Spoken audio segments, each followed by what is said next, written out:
Hello everyone, also from my side, welcome to today's webinar.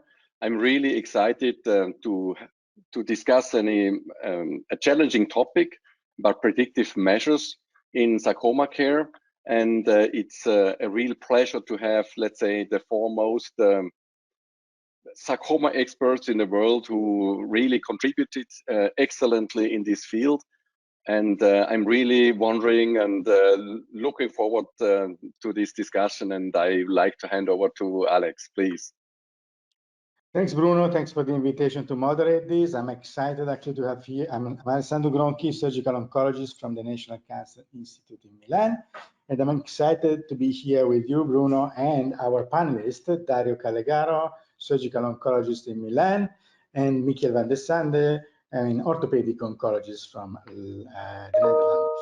They are two excellent, fantastic investigators, researchers, scientists that over the past years did a lot of work in prediction models and in prediction tools. And we will listen, we'll learn from them what has been produced so far and where we're gonna go in the year to come. So having said this, I will hand over to Dario, who will be the first to speak and who will be presenting the Circulator app. Thank you so much, Alex. So I'm very happy to be here today. Thank you so much for the invitation. And we are going to talk about Circulator. So we're talking about Circulator here. Circulator is a free app. It's available on the App Store, on the Google Store for Android phone, and it is a collection of prognostic nomograms for patients with a soft tissue sarcoma of the extremity and of the erythroperitoneum.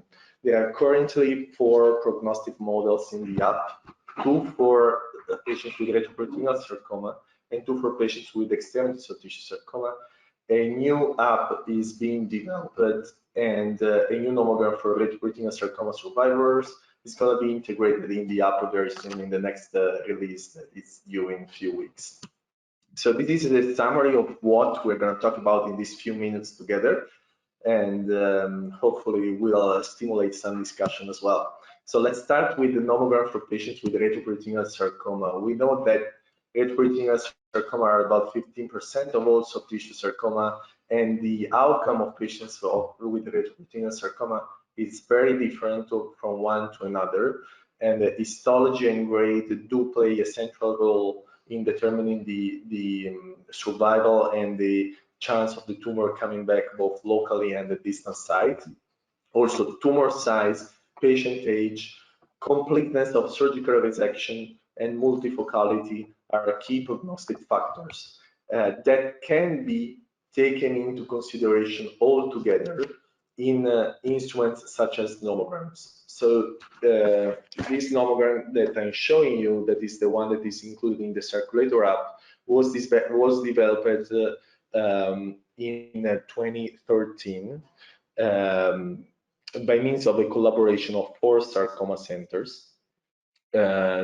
Patients from Milan, Istituto Tumori, and the Anderson Cancer Center and UCLA were used to build the nomogram, to create the development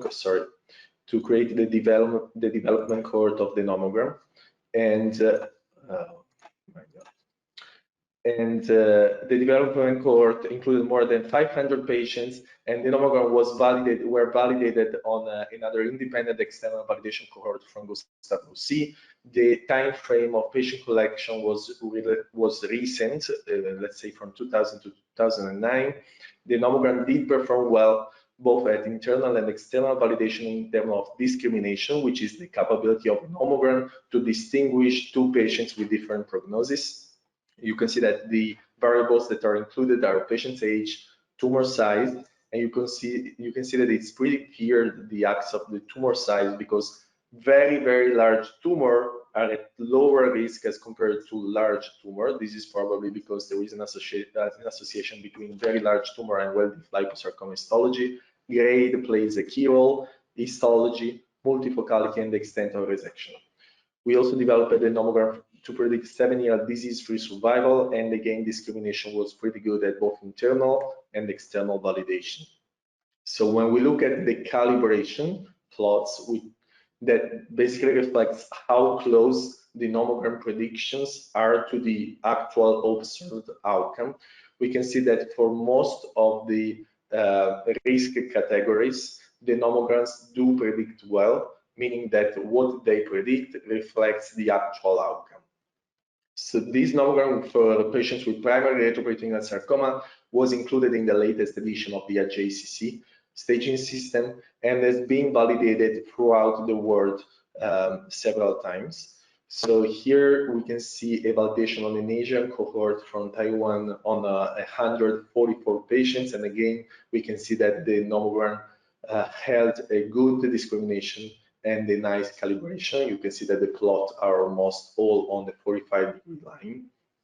The nomogram has been validated on a multicentric cohort from the USA, from the US Sarcoma Collaborative in 2021, and again, relatively good discrimination and calibration.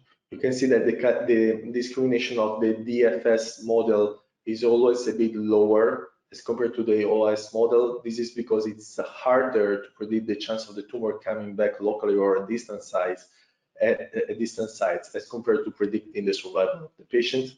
And finally, this nomogram has been validated also on a multicentric series from the Transatlantic Australasian Retroperitoneal Sarcoma Working Group. And again, there was a good discrimination and good calibration for both of the models. So what about the future of these nomograms?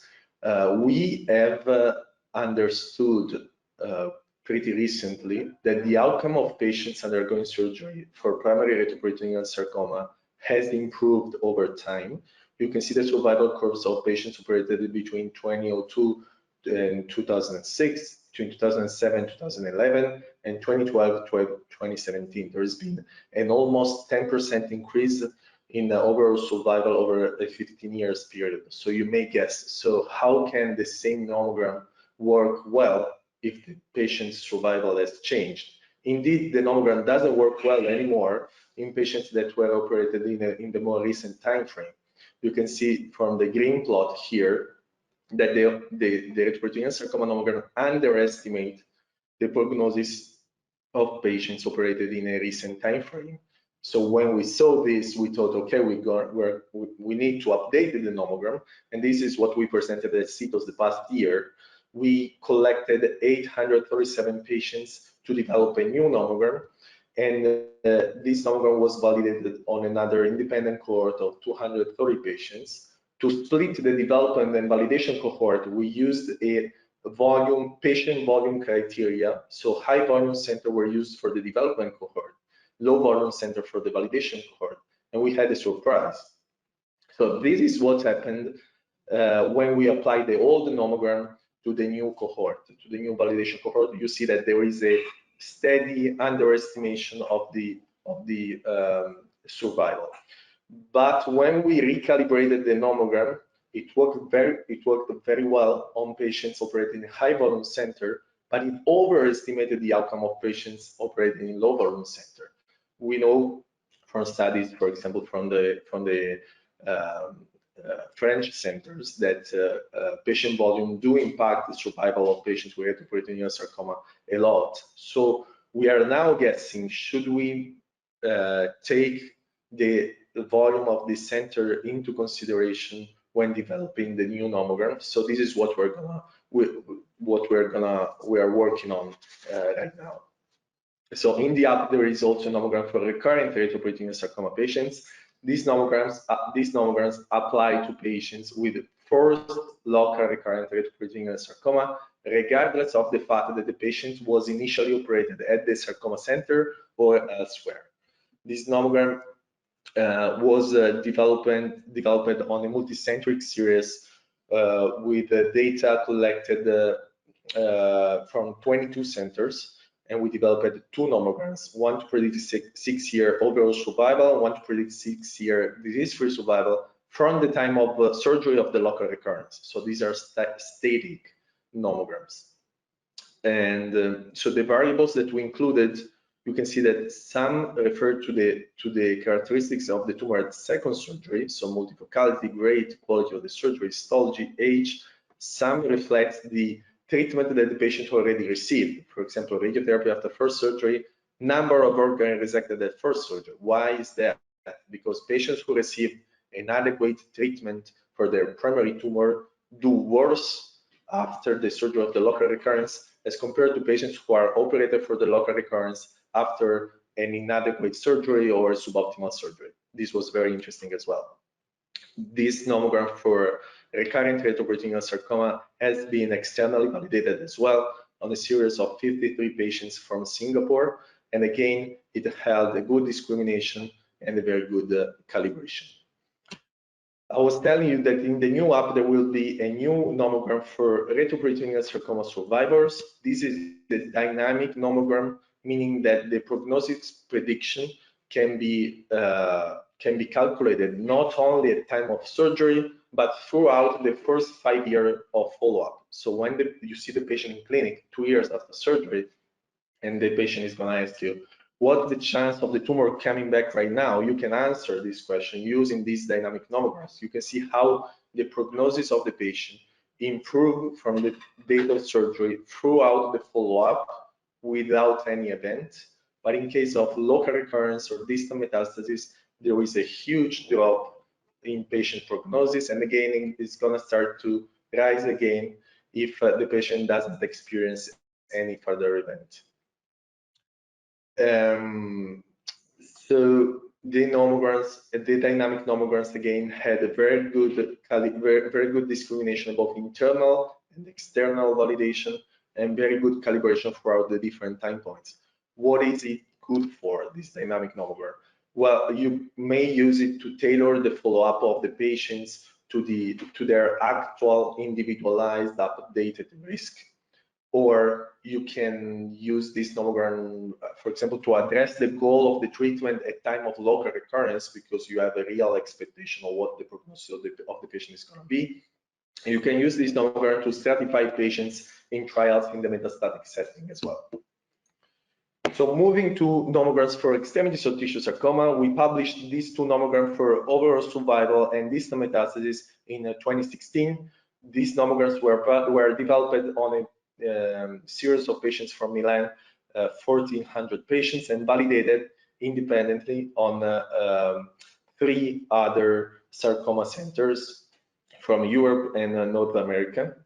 And the variables that were included in the OS, in overall survival nomogram, were age, tumor size, grading, and histology. So it's a very simple nomogram, but still the histology is updated to the latest WHO. Well, latest for being 2016, not the latest, the most recent one. And but still, those histology categories remain the same. And again, size is a continuous variable. And this nomogram performed very, very well. Both internal and external validation calibration was very good as well.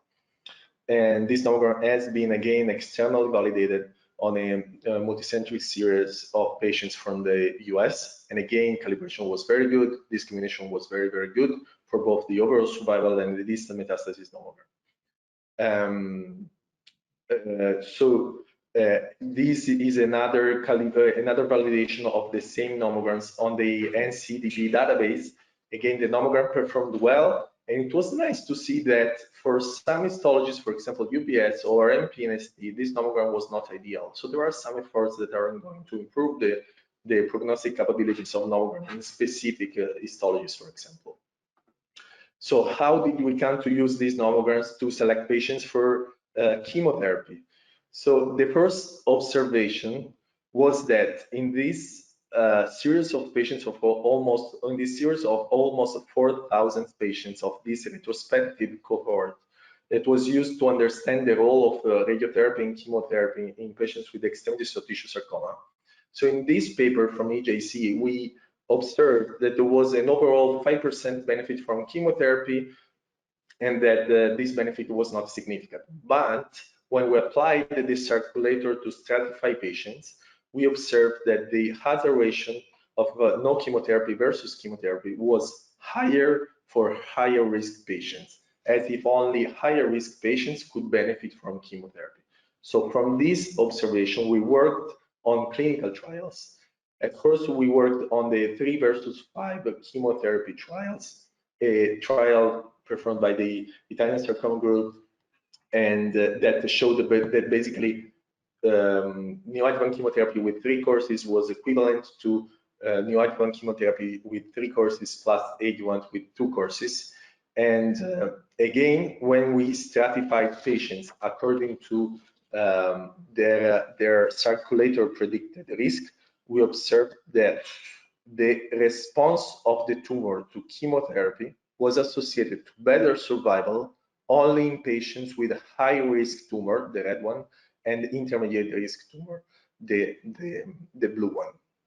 Again, we worked again on this hypothesis that only high risk patient could benefit from chemo, and we performed an analysis of the ORDC trial, which is the main trial that is held as a flag for non-chemo believer because it's a negative trial, a randomized trial that randomized patient to adjuvant chemotherapy 5 courses versus surgery alone. The trial was negative, but again, when we stratify patients according to their individual risk, we can see that high-risk patients, red line, do benefit a lot from chemotherapy in terms of better survival, while low-risk patients do not benefit from chemotherapy. We studied the specific benefit of chemotherapy in different risk categories, also in the ISG 1001 study that compared randomized patients receiving either adriamycin and ifosfamide versus histology tailored chemotherapy. And again, the benefit from chemotherapy was seen only in patients with a low predicted survival, so only in high-risk patients. And when we compared the outcome of the patients that were high risk and received chemotherapy compared to the predicted outcome from circulator, we could understand that only patients who were at high risk could improve their prognosis as compared to the prognosis predicted by the circulator. So from these studies, the ESMO guidelines are now recommending to consider neoadjuvant chemotherapy in patients that are at high risk, which means with a 10-year predicted survival according to the circulator of less than 60%. To finish my talk, we also developed a dynamic nomogram for extremities of tissue sarcoma survivors that works exactly in the same way that we talked about for retroperitoneal sarcoma patients, and again is available in our app. Thank you for your attention. Thank you very much, Dario. That was great. I think we will leave the discussion at the end, and I'll ask now Michiel to present his experience with PERSAC. After Michiel, we will have a full discussion about the topic. Michiel, the floor is yours. I'll go to my screen. There it goes. So, Dario, thank you very much for showing us the statistical backgrounds and an application in clinical use of Sarculator, and I think it's an immense achievement for both retroperitoneal and extremity sarcoma you've done. I will try to show a little bit why we started to use the prediction models to improve our decision making and treatment choices in patients with extremity sarcoma. Of course, we all stand on the shoulders of our ancestors, so I thank the team that I grew up with in Leiden that have trained me. And of course, making these models is not something you do alone, so it's something we are thankful for. I have some disclosures, but not relevant for this presentation. So this is the team. We are mostly a bone tumor unit, but still do see a relatively large amount of soft tissue tumors. And all of the time, both in bone and also in soft tissue, we make significant decisions for patients, mostly in young adult lives, and we have absolutely no idea how to make a great decision. What we do know is that the time we find ourselves in when we make the decision really decides our preferences. So it's a complete difference if you're a pediatric or an elderly patient, and therefore choices will also differ. But how can you make a great choice if you have no information? Well, probably mostly on your gut feeling. So this is mostly what we have been doing in the past. We have been presented with some information on sarcoma outcome, and we see a patient, and then we kind of try and balance what we know and what we feel, and then we make a choice. But the question, of course, remains, is this a really smart thing? So making a good choice is in current times, I think it's not choosing between the Sarculated app or the PerSarc app. It is choosing to let yourself be helped by the information provided in the applications. And I think we do that for almost everything in our lives, so it's not a strange thing to also implement that within our medical decision making. So in sarcoma care, of course, it's difficult. If we look at the numbers of patients, it's super difficult to get numbers high enough to predict individually for 50 different types of sarcoma in so many different locations and patients. So we need friends and we need money, and we came up with a large cohort of centers that wanted to collaborate and add sarcoma data into the database we have built. And we've built that to optimize our prognostic models with as much data as we can get. And just to illustrate, even if you have a large amount of data, the question remains, what can you do with the outcome if you are not presented with a tool that you can use in clinic? So this is a relatively recent study on age differences in almost a little bit over 6,000 patients with extremity sarcoma. And we wanted to determine the effect of age on overall survival. It's just to make a point, it's not to show you the results really. We divided groups between young adults, middle age, and elderlies, and we did a multi-state model, including all of these patients, where patients could go from alive without disease to local recurrence, from local recurrence to distant metastasis, or from alive with disease directly to death. And using this model, we could predict the survival at any state, and also predict an event a little bit better. So what we know is, of course, that there are different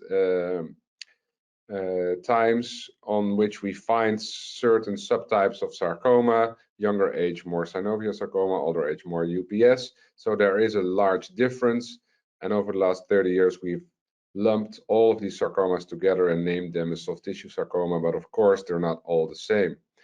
And if you look at the age differences, of course, if you look at the overall survival and the risk for local recurrence, there are differences between the age groups. The question is, were they caused by different choices during the treatment, because elderly patients commonly don't get chemotherapy or may not be thought fit enough to get radiotherapy, and therefore may have a higher risk of local recurrence, and as you can see, also a higher risk of dying. So this is shown in this table. It comes up with a little bit more patient specific. So you can say young adults, middle age, and elderly have different outcomes for the same type of tumor. This is all the same type of tumor, but only difference is the age of the patient, and patients that are elderly, of course, have a higher risk of dying. So 3 times as much if we look at outcome measures, and twice the risk for local recurrence. And maybe this can be explained by the imbalance in tumor characteristics and treatment variables, but it could also be explained by the fact that they're just elderly patients. And now we know all of this, but when we see an elderly patient or a young adult patient, how can this study influence my decision making? Should I palliate an elderly, or should I amputate a young patient to get the optimal local control? It's not something now this study really helps us with. So this is why we went into a personalized sarcoma care study group, and we decided to build this application. It's not completely the same as the circulator one, but it's generally comparable. It enters age and sex and sarcoma size, tumor depth, histological subtype of the tumor, and the grade, and it adds the expected or achieved margin and the use of radiotherapy or not before or after surgery. And using all of these parameters, the model then predicts the 3, 5, and 10-year local recurrence rates in the middle and the overall survival rates in the top. So maybe we can use this to compare different treatment possibilities. But of course, this is retrospective data. This is not a randomized controlled trial, so you can never say one is better than the other. But it's the best knowledge we have if we want to compare a large group of patients with the same type of tumor, with the same age and other characteristics. So this is how you can use the PERSARC app. Of course, it was built on a smaller group of patients in the beginning, with enough events to evaluate the outcome measures. We started out with a normal model, but then changed to a dynamic model as we learned that having a local recurrence or having distant metastasis are time-dependent factors, but local recurrence, age, radiotherapy have no time-varying effects. So this means that the effect of an event as age or radiotherapy or local recurrence stays the same over time, whereas histological subtype and margins have an insignificant effect in the beginning, but less so at the end. So this is why we came up with this dynamic model. And of course, we validated this external to the circulator group. You can see that in green. It's a little bit younger population with some lower grade, but in the end, the Italians do it better, as you can see. So you could start using any app, or you could just move to Italy, and you will have probably a better outcome. That's why I said to Alessandro that I wanted to move there. But of course, we validated the app PERSARC and also calculated what was validated partly with some of the PERSARC data.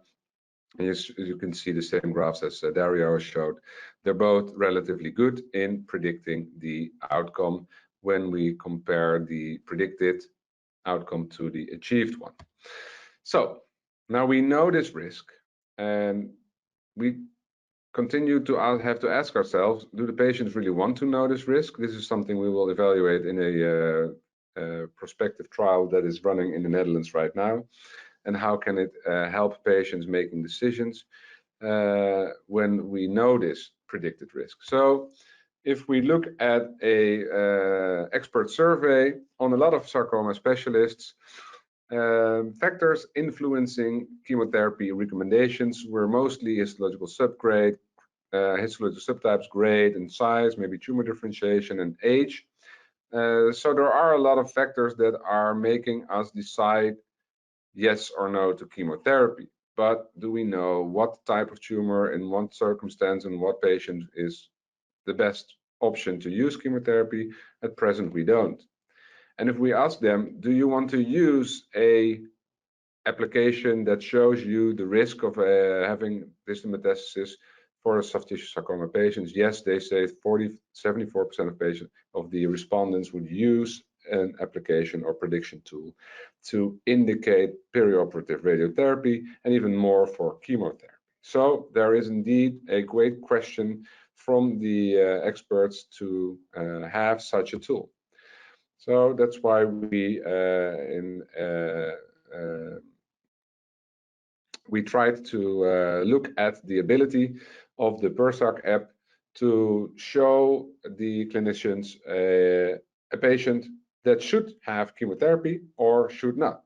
So identifying the subgroup is probably something that Dario also showed.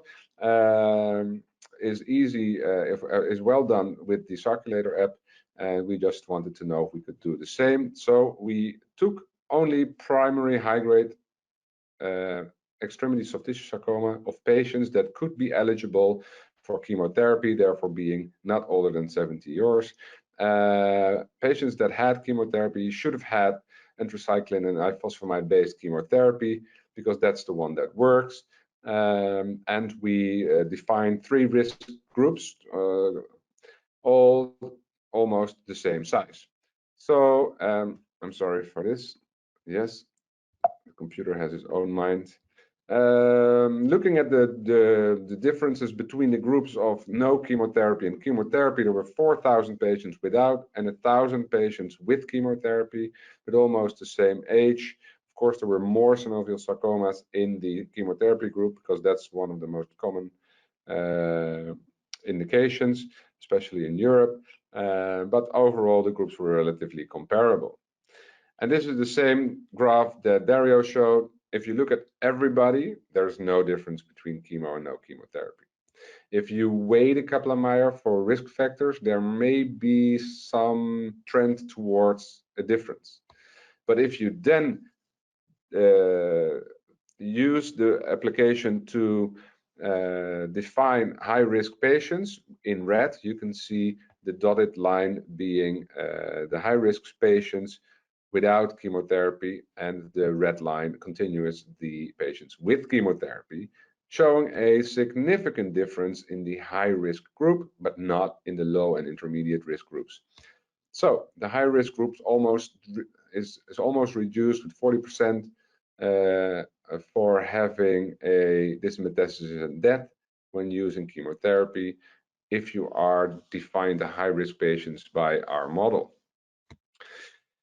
So I think we concluded that the use of chemotherapy is beneficial in a select group of patients. I think we also changed our treatment policy in the Netherlands already to use an application to define the risk status of the patient and then decide if chemotherapy is indicated. And to conclude, I think the last part of using an application is in follow-up guidelines, and just touching short on that, the ESMO guideline that we just brought out together has a small paragraph where it says you can do something like 3 or 4 months in the first 3 years and do x-rays or maybe an MRI, but it's all good. Why is it all good? We don't know, but what we do know is that there is no individualized risk-based follow-up yet in the ESMO guidelines. And maybe we could use these applications to calculate the risk of having an event in the next follow-up moment. So we've implemented that within PERSARC. As you can see that in the right side of the plane, at 3 months after the current follow-up moment, you have 0.2% chance of having local recurrence. So probably not very interesting to do an MRI. You have 3% chance of having a distant metastasis. Maybe that's enough to have an X-ray. Maybe we decide it's not. Why not? Because we are trying to find the bears. We're not trying to find the turtles that are slow and not deadly. We're not trying to find the grenades, because when we find them, the patient is probably already dying. We're trying to find something that we can actually treat, and we are not trying to cause more anxiety that we are already doing. So using these applications may have a good place in defining the optimal time for local and distant radiographs or MRIs. I think this is also a great example of our working together between all of the groups. And we still need to think about what risk of having a local recurrence or what risk of having a distant metastasis implies that we need to check for it. Of course, this was also validated, as you can see here, and it's in the application that, of course, you can download for free, both on your iPhone or Google device. So I just wanted to conclude that the use of these prediction applications is a great addition to our clinical work because it unites us, and it's also a lot of fun to do research. So I hope we can work together and improve them even better. Thank you very much. Thank you very much, Michiel. That was great. I think well, it highlights how many different well, things that you can do with this prediction tool that started just by giving us an idea, a static idea what would have been the prognosis of a patient like. So before entering into the discussion, I would like to poll the audience by making some questions concerning this app. So I'm asking the technician to show us the poll. So the first question is, are you currently using a prediction tool, and if so, which one? You have multiple choices. So you use it for surgical treatment options, you use it for chemotherapy treatment options, you use it for radiotherapy treatment options, or just as a follow-up. If you use one, then what do you use this for? So, wow, wonderful. So here, the audience basically uses these tools predominantly for, mostly for chemotherapy treatment options, which I think has been a big add-on to these tools in the past few years. Second question, please. Which one do you use? Circulator, PERSARC, SynSarc, the Memorial Sloan Kettering Cancer Center Nomogram, which was the first developed at the beginning of the 2000s, or you don't basically use any of those, and you use your brain instead. Wow, Circulator, PERSARC, few has used the Memorial Sloan Kettering Cancer Center, and neither is using no, few and 20% is not using any. Why none is using SynSarc? Janib, I suppose that this is so because we are not asking this question to French investigators. Are you on the line? So we use Circulator and we use SynSarc for different purposes. SynSarc for the clinical trials, which you know quite well, and Circulator for routine. Because it's handy and we integrate that. I would not say we use it exclusively. We of course use it mostly for selection of chemo, but not only. And we use it for selection of the time of surgery, most than surgery itself. This is one of the key parameters by which we try to propose a treatment to the patient on a routine basis. I looked yesterday at our multidisciplinary tumor board. I think we discussed that in about 1/3 of the patient. We mix local and advanced disease in about 1/3 of the discussions we had. Wonderful. I mean, Shintaro, what happens in Japan? What do you use? Yes, fortunately, we can use both application even in Asia and Japan. To be honest, I personally use those two applications on the outpatient unit, and I think, but a very limited number of the doctors, sarcoma specialists in Japan, will use this kind of application. And even interestingly, we always think about which patient should we do the radiotherapy. We always think about that. Surgery is not a big problem for us. We are a surgeon, no choice. But radiotherapy is a big problem for us. Which should we use radiotherapy or not? So I think this application is very useful even Japanese patients, Japanese doctors. Thank you, Shintaro. I invite all the attendees to make questions if they have by using the chat, and we will actually ask to our panelists. While you think what you want to ask, I have a number of questions for all of them. So number one, why did you include radiotherapy in your app, Michiel? I don't think radiotherapy has ever shown any impact on survival in any meaningful study. So why did you do so? Do you really believe that radiotherapy has impact in survival of patients? To the extremities of course. No. I think we initially, when we started out, we had a lot of discussions within the tumor board on the use of local treatment or additional radiotherapy to prevent local recurrences. I think from the Canadian trials, it's clear that it reduces the local recurrence risks a lot. And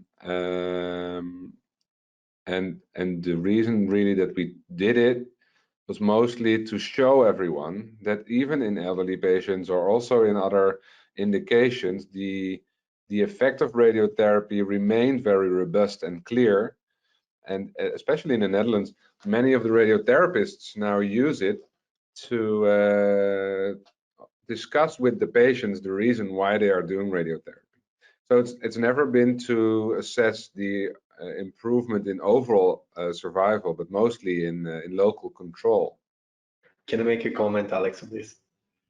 Yeah, I think, Michiel, this is the main difference between our two apps. So basically, we chose not to include any treatment variables ever in any prognostic tool, while you do include treatment variables. And it's very different to produce a prognostic tool or a tool to predict the outcome based on the treatment. For example, you say, if I do radiotherapy, my local recurrence risk is gonna be cut by half. Well, that's a super strong statement, actually. So how can you factor, for example, I don't know, the clinical context in which you do radiotherapy? Are you close to any critical structure? Are you expecting any positive margin? Are you treating any histology that is radiosensitive? Are you treating any histology that is not radiosensitive? So I think it's very useful when you got this instrument in the hands of sarcoma surgeons. I recently came back for a trip with the CellNet group in South America, and they were just asking, which one should we use, PERSARC or circulator? We like PERSARC more because we can tell the patient what's the risk if we do radiotherapy and if we don't. But I mean, that risk needs to be sort of filtered through the knowledge of a sarcoma person. Otherwise, it might be too strong to project numbers. What do you think? Many people have said that, Dario, and I also agree with that. Putting a disclaimer in the application that it should indeed be used with the brain and think about the outcome measures. It also presents, because if you use radiotherapy in some of the less radio sensitive tumors, you can actually see within the app that it's also not so effective. So it's this is something that's interesting, and you can also see that if there's a really large tumor, there's such a high risk of dying that the local recurrence rate's not so high, because they all die because of the largeness of their tumor and aggressiveness, or maybe their old age. So this is also why we did this competing risk analysis with the local recurrence risk to well, improve the knowledge. But of course, it should be regarded just a ballpark figure, not this is what you will get when you will do this. I agree. I mean, I think. Well, if the endpoint, if your endpoint was local recurrence, I would definitely accept the use of radiotherapy as one factor to calculate the risk. Well, I have some more problem when your endpoint is actually survival, because really I find it very difficult to believe that in extremity sarcoma radiotherapy impacts survival after having seen all the studies that have been published with no impact on any of the I mean, the variables that impact survival. So, for example, distant metastasis and survival itself. So I see what you say, and I see actually the effect that the variable has in the app. Yet I've always been a little bit reluctant to really believe that it does make a difference. Anyway. No, I agree, Alessandro, and I think in general probably it doesn't make a difference. Actually, what we wanted to do is to see if we could do the same thing and that we have done, as you have done, looking at endpoint local recurrence or even survival, and define high and low risk patient groups and see if radiotherapy makes a bigger impact on one or the other. Because maybe there are indeed more radiosensitive or time or age populations that have more benefit from radiotherapy. But I don't know. Yeah.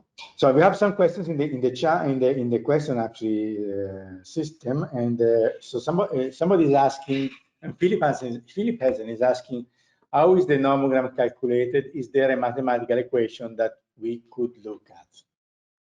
I actually asked this to Dario first, and then Michiel second.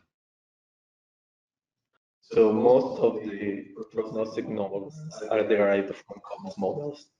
So basically, you put in line the observation of each variable, so that each variable gets some points, and you add all the points. You have a final score, and this final score will correlate with the prognosis in this case.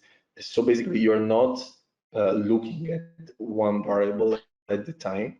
You're looking at all the variables all together in a multivariate Cox model if you're using a survival endpoint, or for example, fine and gray model if you're doing a computing risk analysis for local recurrence or distant metastasis. But still, you're always taking all the variables together, and that's the great advantage of using prognostic model, of using nomograms. Michiel. Yeah, I echo what Dario is saying, that we use the same type of models, and it's actually interesting. We just finished a mathematical project comparing the Cox models that we have used and you guys at Sarculator with artificial intelligence, and there's no benefit from artificial intelligence at present because we have too limited number of variables probably. So it's a little bit less of a black box, the Cox models, but we didn't publish the exact model because that's just at least orthopedic surgeons would not understand it. So another question from Philip is: Are you planning to update the prognostic models regularly? Start Michiel first now. Yeah, I think that's a little bit what we've done. We started in 2010 and the last one was 2018 that we updated. I think we need to do it again, but we also need to, it's a lot of effort,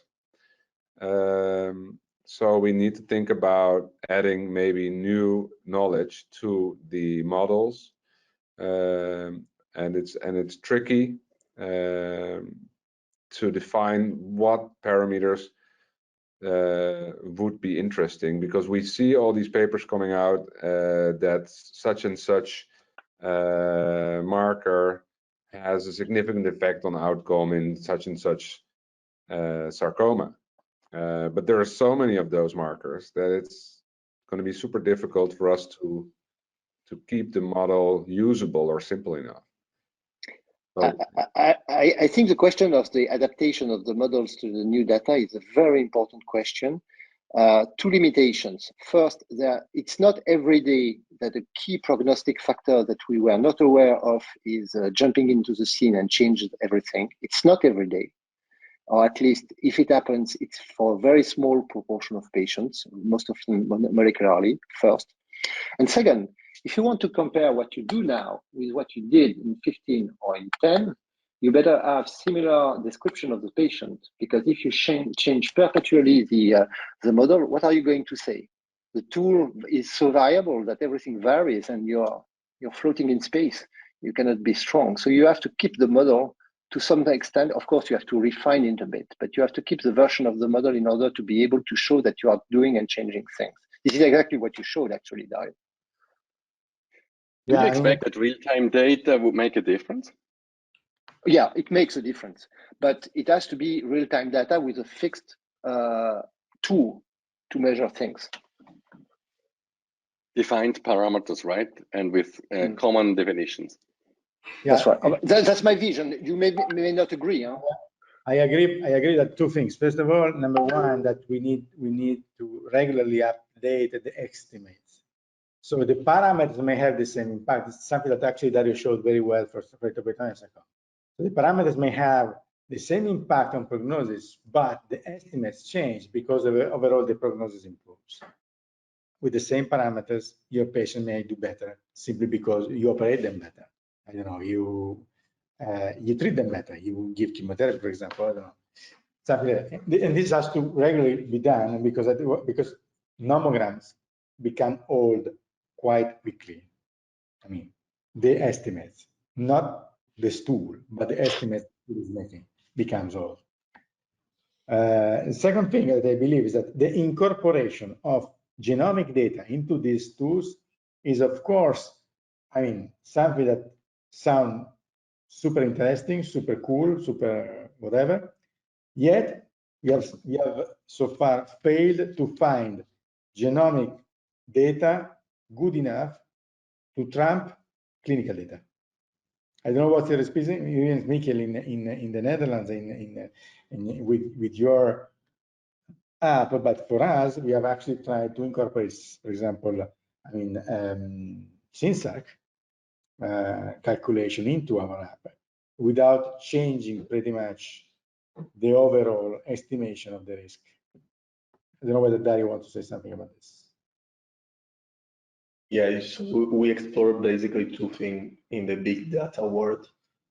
First is genomic, and the SynSarc in retroperitoneal sarcoma was indeed prognostic, but when it was put together with the Nomogram score in a multivariate model, it was not prognostic anymore. And the other field we explored was radiomic on a CAT scan for patients with retroperitoneal sarcoma, and it did improve very slightly the performance of the survival nomograms. But we're talking about like a discrimination index that goes from 0.72 to 0.74.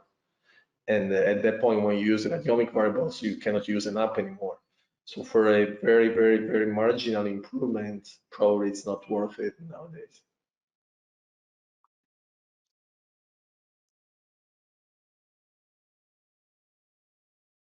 Another question from the audience is, in the PERSA study, what cutoff was used for high risk? Is the same cutoff in other studies evaluating chemotherapy stratified to prognostic models?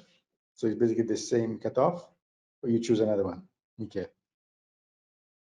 I think we used almost the same one. We used a risk of, I think it was 40% within 5 years. So the risk of dying within 5 years of 40%. As I showed in the slide, I just can't go back to the slide. I don't know why. Here it is.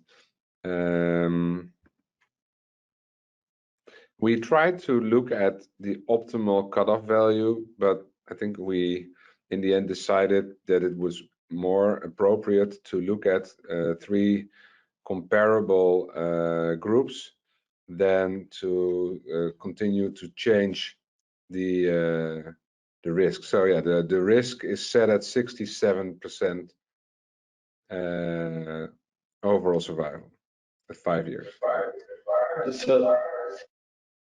So Michiel, we were thinking about this threshold that we use. They're very similar, and it's very it's very robust. The fact that two different apps both get to the same conclusion, right? But if you use a survival threshold to identify patients for chemotherapy, older patients are going to get a higher chance to get chemo, which is not that intuitive if you do neoadjuvant chemotherapy, right? What do you think? No, that's correct, but that's why we only selected up to 70 years for the selection criteria. So everybody was below 70. So the risk of a 70-year-old patient of dying within 5 years is not super high, I think, for anything else. So I agree. If we would have selected patients at 80, then they would have probably died anyways. Yeah, absolutely. So yeah, Bruno, please. Maybe weighing in here, you know, this threshold, we take this always absolute. Michael showed some confidential interval, and if I picked it up correctly, it spread quite a lot. Do you think we may even further stratify for patients not only at 60%, but according to the confidential interval to select even more precisely? What do you think? I mean, that relates to circulator and PERSARC. I think what we've discussed before, before we started, it's super interesting to combine the data that we now have, because we haven't used the chemotherapy group from Milan for this chemotherapy part, and vice versa. So we could use the other app and see at that threshold that is selected by the other app, the same results would echo. Or we could also try and use the larger amount of patients to find or pinpoint an optimal. There will never be a true threshold, of course. So it's also a discussion with your patient. But yeah, for sure, true. And the other thing I would love to see is a comparison of the prediction between the two apps. So as I was saying at the beginning, before we started the webinar, to see whether they select the same patients at the end of the day. yeah, it's a great idea. Yeah. One more question to Dario. You mentioned this 2018 European Journal of Cancer paper, where, let's say, you published on the 4 groups participating and contributing the patients to, which was calculated the circulator. One of the institution was Toronto, and they do not use chemotherapy. But let's say, as I can judge, I don't know which one was what, of course, does not matter, but they were pretty similar. I would have expected that, let's say, an institution which does not even do chemotherapy for synovial sarcoma, they may, let's say, stand out in such an analysis. Or how do we have to understand that? Yeah, that's an excellent point, actually. So what we came to realize when we applied the circulator to all of the prospective studies later on is that basically circulator predict the prognosis of patients that do not get chemo. Okay, so this prognosis predicted by the circulator is the one of the patients that do not get chemo. And the reason why is that the number of patients who got chemo in the development cohort was pretty little. And still we included all patients in retrospective series, all the risks. So it's quite, you can understand that you cannot get the real effect of chemo on that series, and so circulator reflects this, and it just predict the outcome of patients that do not get chemo. So we are actually running a little bit out of time, but here the discussion is actually in its so I will actually buy some more minutes from you if you can stay a little longer, and ask one question that is made by Dorian. She's asking whether are we ready for machine learning to design a tool that is more adapted to the reality of patients, that include patients outside the sarcoma center. What do you think, the two of you? First, Michiel. Yeah, I think it's a great question, and when we reach the point that we can use our electronic patient file that has all the data of the patient, including all the, because we haven't discussed this yet, but I forgot when I started doing this to include the condition of the patient, maybe by adding the conditions such as cardiac disease or diabetes or anything else that may have a significant effect on their survival, more so than the sarcoma. But the electronic patient files will have all of this data. Will also have the amount of medication the patient has for other diseases, and of course the rest, maybe radiomics, genomics. And then you can ask AI to do this, because then our statisticians could never calculate anything anymore, because that's too difficult. But also the physicians that use applications like this cannot use it. So it needs to be something that's built in your tool, where you would say, hey, this is a sarcoma, and then the EP, your electronic patient file would say, you should give him chemotherapy and refrain from radiotherapy or something. But it's the future. How far away from this vision? 10 years? More or less, yes. Yeah, so I think you need to use AI. You're gonna feed the system with an exponential amount of data, and still keeping the data quality high. So yeah, I totally agree with Michiel and on there. Yeah.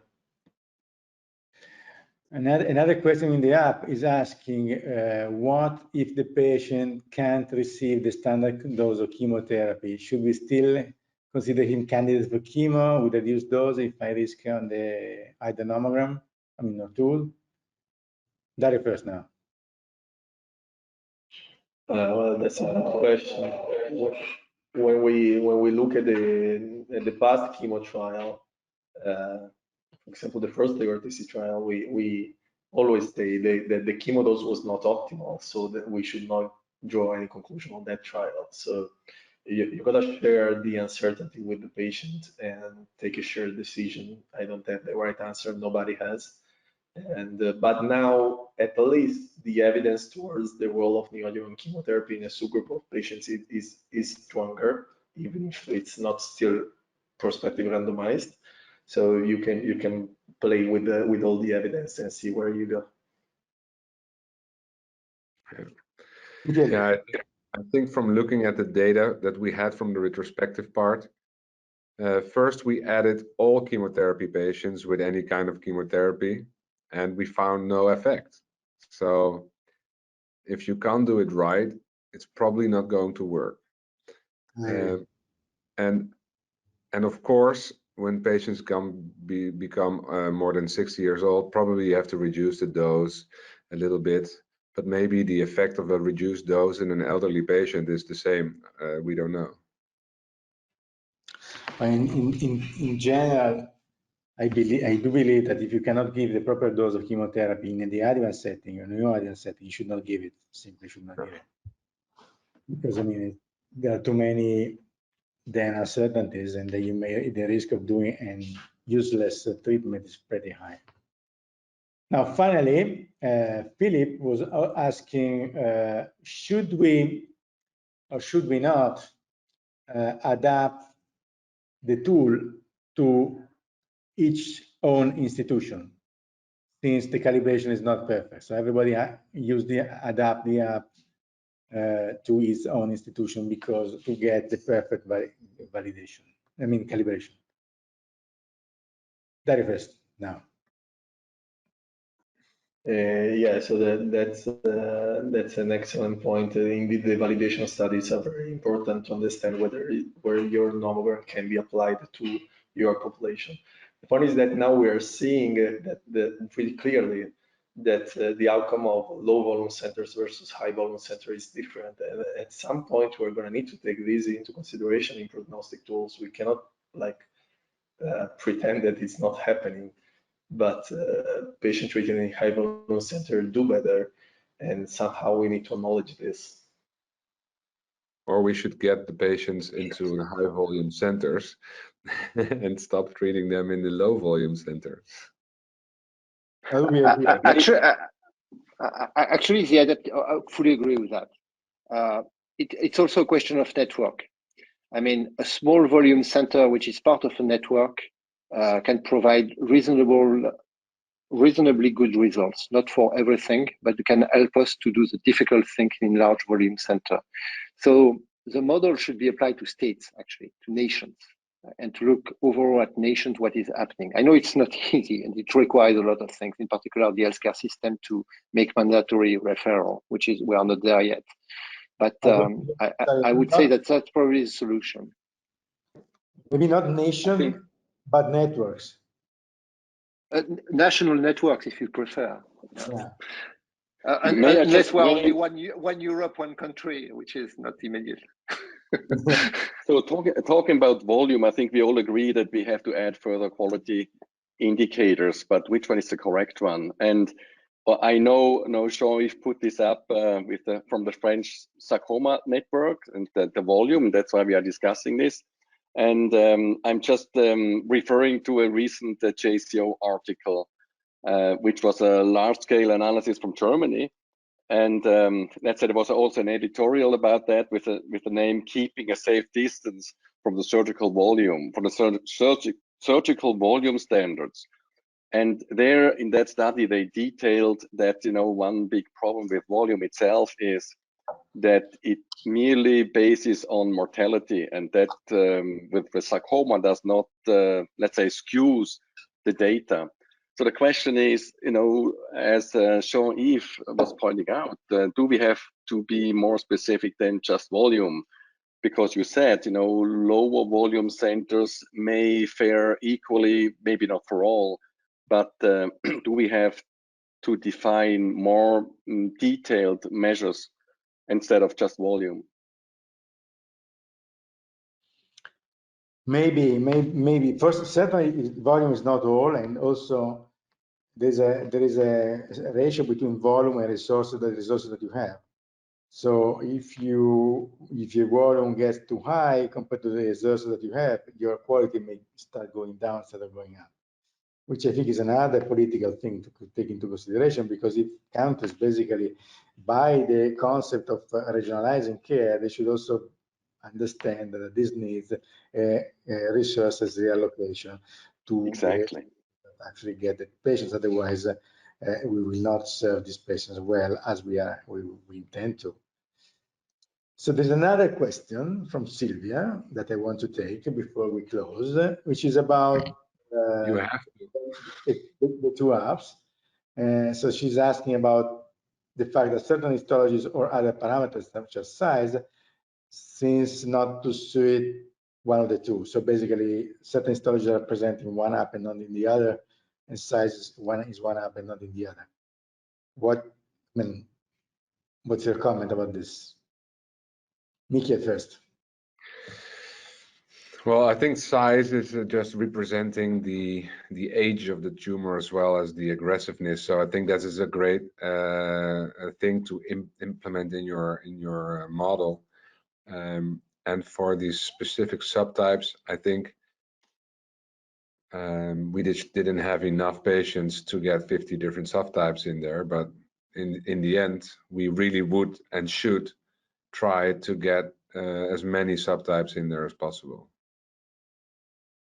But maybe when we do, it doesn't make sense and it doesn't help, and maybe we find that some of the outcomes are comparable, and then we can group them again. But grouping everything together into one group of soft tissue sarcoma is not really helpful. Dario. Yeah, I think size is in both of our apps actually. And so with regard to histology, the important thing is that we need to deliver the message that this app works only in the most common histological subtypes. So you cannot use it just because there is an other beam within the app. Yeah, that's true. I think it points to the need to merge all our data to get very large database to have sufficient numbers, even in rare subtypes. I think that's probably the next steps for the next decade.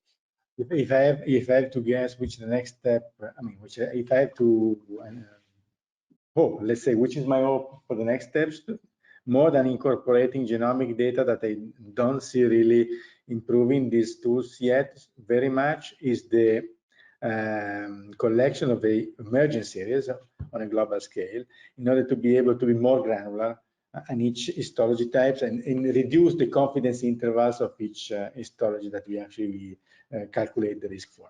Ideally, one should have an app for each histology types, which I think is not possible. But yes, I believe that merging data worldwide, at least in the Western world, but also in the Asian world, so I would really very much welcome Shintaro data from Japan, would help be more granular in the prediction of the two.